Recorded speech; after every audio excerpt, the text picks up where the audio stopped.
मुझे परेशान मत करो। तुम्हारे बाप के आने पर ही सब होगा। तुम दोनों ने मेरी जिंदगी खराब कर दी। जो औरत अपने बच्चों की नहीं हुई वो किसी की नहीं हो सकती। बरसात की उस रात पूरे गांव में बिजली गुल थी। कच्चे मकान की टपकती छत के नीचे एक 8 साल का बच्चा अपनी छोटी बहन को सीने से लगाए बैठा था। बाहर बादल गरज रहे थे और अंदर एक घर टूट रहा था। 2 साल की परी कई घंटों से बुखार में तप रही थी। उसका छोटा सा शरीर कांप रहा था। पास बैठा उसका भाई सोनू बार बार उसके माथे पर पानी की पट्टी रखता और खुद रोने लगता। लेकिन उसी घर के दूसरे कमरे में उनकी माँ रेशमा आईने के सामने खड़ी लाल लिपस्टिक लगा रही थी। उसकी आंखों में ममता नहीं, एक अजीब बेचैनी थी। वह बार बार दरवाजे की तरफ देख रही थी जैसे किसी का इंतजार हो। उसका पति महेश सुबह से शहर गया हुआ था, ईंट भट्टे पर काम करता था। उसने जाते वक्त कहा था, आज मजदूरी अच्छी मिल जाए तो परी के लिए दवा और तुम्हारे लिए नई चूड़ियां लेकर आऊंगा। महेश के लिए उसका परिवार ही दुनिया था, लेकिन रेशमा की दुनिया अब बदल चुकी थी। पिछले कुछ महीनों से गांव में आने वाला एक ठेकेदार विक्रम उसे बड़े बड़े सपने दिखा रहा था। महंगे कपड़े, शहर की जिंदगी, गाड़ी, होटल, और रेशमा उन झूठे सपनों में धीरे धीरे डूबती चली गई। उसे अब अपना छोटा घर जेल लगने लगा था। उधर परी जोर जोर से रो रही थी। सोनू डरते डरते माँ के पास गया। माँ, पारी को बहुत तेज बुखार है।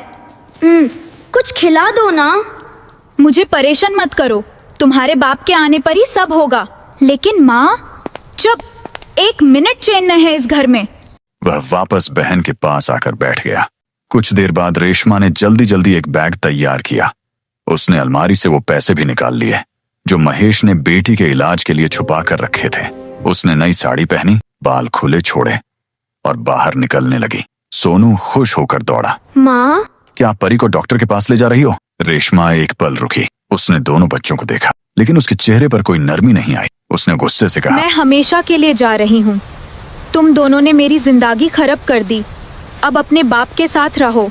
सोनू की आंखें फैल माँ, गईं। उसने माँ का हाथ पकड़ हमारे लिया। को छोड़ के मत जाओ प्लीज माँ।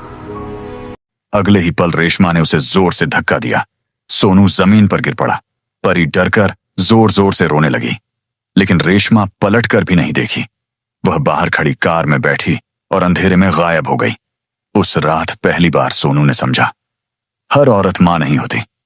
शाम को महेश घर लौटा। उसके हाथ में बेटी के लिए एक छोटी गुड़िया थी और पत्नी के लिए हरी चूड़ियां। लेकिन घर की खामोशी देखकर उसका दिल घबरा गया। जैसे ही वह अंदर पहुंचा, सोनू उससे लिपटकर फूट फूट कर रो पड़ा। माँ चली गई पापा। महेश के हाथ से थैला छूट गया। उसने अलमारी देखी, पैसे गायब थे, कपड़े गायब थे और उसका संसार भी। उस रात वह बीमार बेटी को गोद में उठाकर गांव के अस्पताल की तरफ भागा। बारिश हो रही थी, सड़क पर कीचड़ था, लेकिन एक बाप हार नहीं मान रहा था।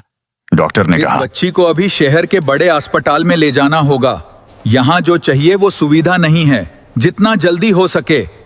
महेश के पास पैसे नहीं थे, फिर भी उसने अपनी पुश्तैनी जमीन गिरवी रख दी।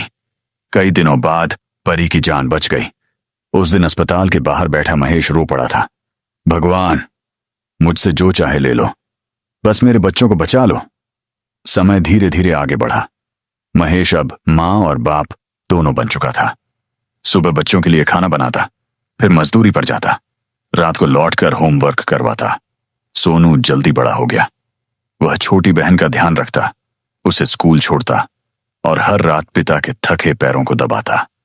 उधर शहर में रेशमा की चमकती दुनिया धीरे धीरे टूटने लगी। विक्रम अब बदल चुका था। जिस आदमी ने उसे रानी बनाने के सपने दिखाए थे, वही अब उस पर हाथ उठाने लगा। एक रात शराब के नशे में उसने कहा, जो औरत अपने बच्चों की नहीं हुई वो किसी की नहीं हो सकती। ये शब्द रेशमा के दिल में तीर की तरह लगे। अब उसे हर रात अपने बच्चों की याद सताने लगी। सोनू की रोती आंखें, परी का तपता चेहरा, महेश की सच्ची मोहब्बत। लेकिन अब बहुत देर हो चुकी थी।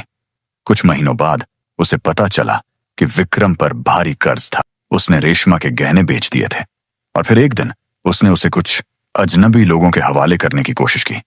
रेशमा की दुनिया खत्म हो गई। वह किसी तरह वहां से भाग निकली। अब उसके पास ना घर था, ना पैसा, ना सहारा। वह सड़कों पर भटकती रही। साल गुजर गए। उधर गांव में महेश ने मेहनत से फिर सब संभाल लिया था। अब उनका छोटा सा पक्का घर बन चुका था। सोनू पढ़ाई में तेज था और परी पूरे गांव की सबसे प्यारी लड़की। लोग महेश की मिसाल देते थे, देखो आदमी चाहे तो अकेला भी बच्चों को अच्छा इंसान बना सकता है। एक शाम गांव की गली में फटे कपड़ों में एक औरत दाखिल हुई। उसके बाल बिखरे थे, चेहरा मुरझाया हुआ, आंखों में पछतावा। वो रेशमा थी। उसने दूर से अपना घर देखा। आंगन में महेश बैठा था। परी हंसते हुए उसे खाना परोस रही थी और एक लंबा नौजवान बाइक साफ कर रहा था। रेशमा की आंखें भर आईं। वो सोनू था। उसी समय सोनू की नजर उस औरत पर पड़ी। उसे लगा कोई भिखारन है। उसने जेब से पैसे निकालकर उसकी तरफ बढ़ा दिए। रेशमा कांप उठी। उसका अपना बेटा उसे पहचान नहीं पाया। उसकी आंखों से आंसू बह निकले। रात होने तक वह घर के बाहर बैठी रही। सुबह महेश ने दरवाजा खोला तो उसे बेहोश पाया। इंसानियत के नाते उसने उसे पानी पिलाया। जैसे ही रेशमा को होश आया, वह महेश के पैरों में गिर पड़ी। मुझे माफ कर दो, मैंने बहुत बड़ा पाप किया। सोनू बाहर आया। उसने गौर से उस औरत को देखा, फिर अचानक उसका चेहरा सख्त हो गया। पापा, ये वही औरत है ना जिसने हमें छोड़ दिया था? रेशमा रोने लगी।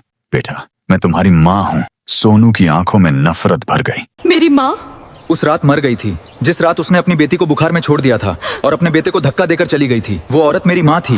आप कौन है?